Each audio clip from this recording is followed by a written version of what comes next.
Здравствуйте, на телеканале «Новый век» программа «Вызов 112», в студии Эльвира Фазлиева. И сегодня мы покажем, что осталось от «Тойоты» после столкновения с попутным трактором на трассе в Лаишевском районе. Все горело. Посмотрите, от удара они все рассыпались там. Почему водитель легковушки не заметил спецтехнику? Расскажем, кто притворялся жрицами платной любви Нижнекамска. Нам люди перебрали деньги, брали предоплату, но эти услуги не оказывали. И сколько денег им перечислили пострадавшие? А также приговор суда наркоторговцам. Хочу спасибо сказать, что мне дали дом сидеть. Завершение дела о контрабанде и сбыте наркотиков. Это и не только. Прямо сейчас. Водитель «Тойоты» превратил машину в груду металлолома, врезавшись в прицеп трактора в кромешной темноте. Все произошло на неосвещенном участке дороги в Лаишевском районе, недалеко от песчаных ковалей. Как утверждает мужчина, водитель спецтехники не включил габаритные огни, тогда как второй участник ДТП это отрицал. Мнение обоих у Рамиля Шайдуллина. В последний момент, где-то метров за 5, я такую желтую тележку увидел. Там тормоза и прислали. Если бы авария произошла в светлое время суток, то виновным в столкновении был бы однозначно водитель «Тойоты» по причине несоблюдения дистанции до препятствия. Однако из-за кромешной тьмы на трассе ситуация стала спорной. Оба участника аварии ехали от села Никольское в сторону Столбищ. Владелец легковушки утверждал, что влетел в прицеп трактора, так как просто его не видел. Считает, что тракторист не включил световые приборы. Я тоже дальний свет выключил. Встречка была. И вот, может, в этот момент на ближнем свете даже, и если на дальнем ехал, может, увидел бы. Второй участник аварии свою вину отрицал, утверждая, что все габариты у него были включены, однако доказать это сотрудникам ГИБДД на месте он не смог. Все горело. Посмотрите, от удара они все рассыпались там. От удара все рассыпалось. Еще раз вы фишку посмотрите, как они соединены. Не знаю, по факту у вас не горит. Мы приехали, у вас не горит. Если горел, то по-моему горит. Освещение вообще нет у нас, кстати.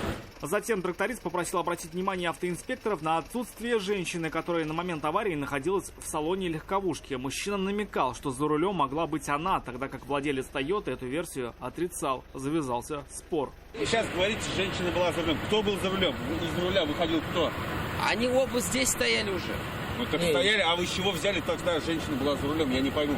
Это мое мнение, потому что она села и села. Нет, это есть мнение, есть факт. Она мнение не села спрашивает. и уехала. Мнение, это, понимаете, это может по-разному. Люди в аварии не пострадали. Разбитая легковушка, по мнению ее владельца, уже не подлежит восстановлению. На чьи плечи ляжет компенсация за причиненный материальный ущерб, скорее всего, станет известно на детальном разборе в госавтоинспекции. Рамиль Шайдуллин, Айрат Назипов, Константин Бушуев. Вызов 112. Жизнь 28-летней девушки унесла авария в Лаишевском районе на 62-м километре дороги Казань-Оренбург. По данным ГИБДД, она, управляя автомобилем Рено Аркана, превысила скорость и выехала на полосу встречного движения, где врезалась в грузовик Скания.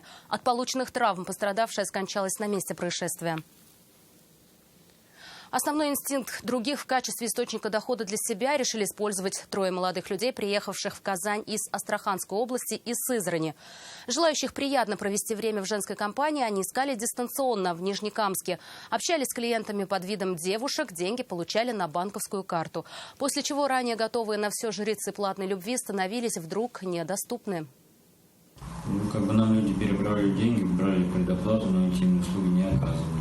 Далеко не один человек в Нижнекамске хотел бы увидеть истинное лицо того человека, с кем разговаривал по телефону о предоставлении интимных услуг. Из трубки доносился приятный женский голос. Перед глазами фотография якобы его обладательницы, размещенной на сайте «Интим-услуг». В перспективе приятное время в женской компании. Но реальность была совсем иной.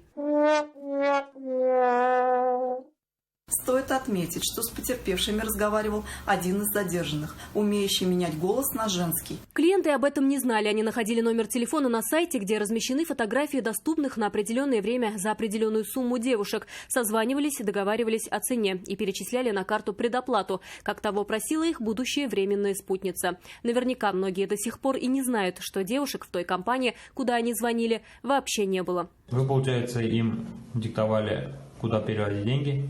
Какую сумму? За что? Час. Полторы.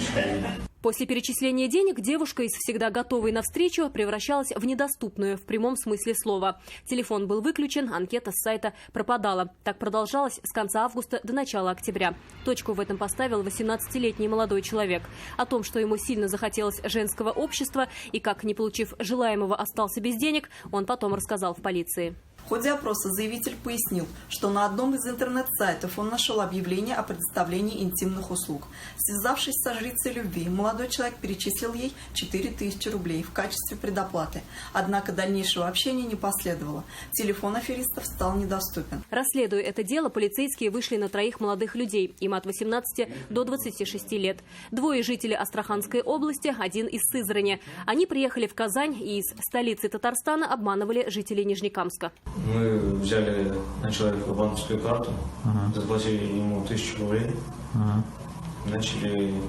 приехали в Казань, создавали анкету на Нижнекамском сайте. Интим-услуг? Интим-услуг. Добавили анкету по видам девушек. На отсутствие спроса, видимо, не жаловались. Деньги получили больше, чем за 66 часов общения девушек с клиентами. Это больше 8 рабочих дней, если трудиться от звонка до звонка. Какую сумму заработали за период с конца августа, когда начали заниматься, и по настоящее время? Примерно 100 тысяч. Сейчас полицейские устанавливают остальных потерпевших от действий этих молодых людей. По понятным причинам афишировать свое фиаско и все обстоятельства этой истории они не желают. На это, впрочем, вероятно, и надеялись подозреваемые, начиная этот незаконный бизнес. Айгуль Бадрудинова, вызов 112. Верховный суд Татарстана вынес вердикт 6 обвиняемым в распространении наркотиков в особо крупном размере в Татарстане и Нижегородской области.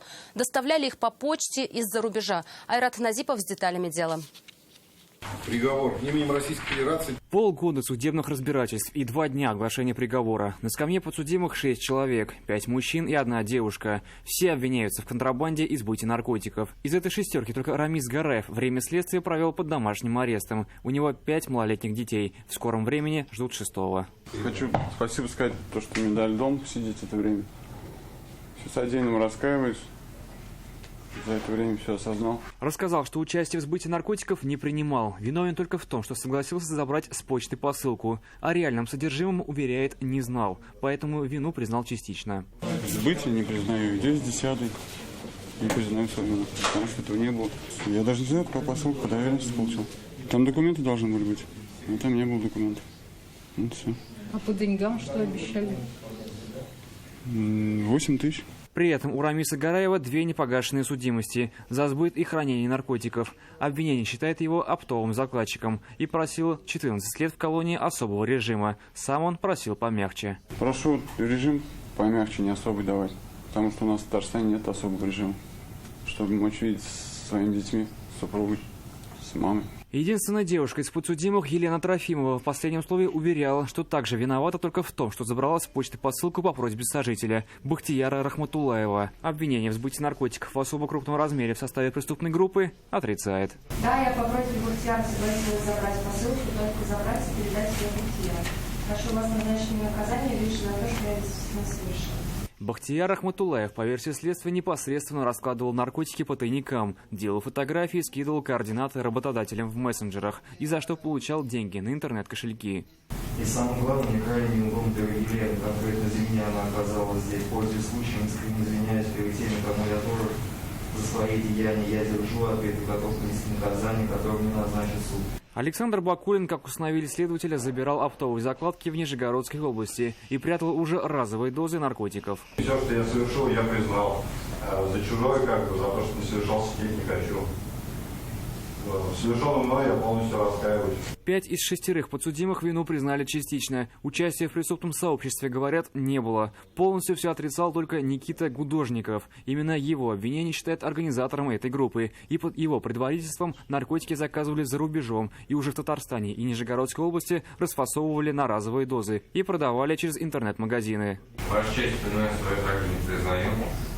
Никаких я иерархий не создавал.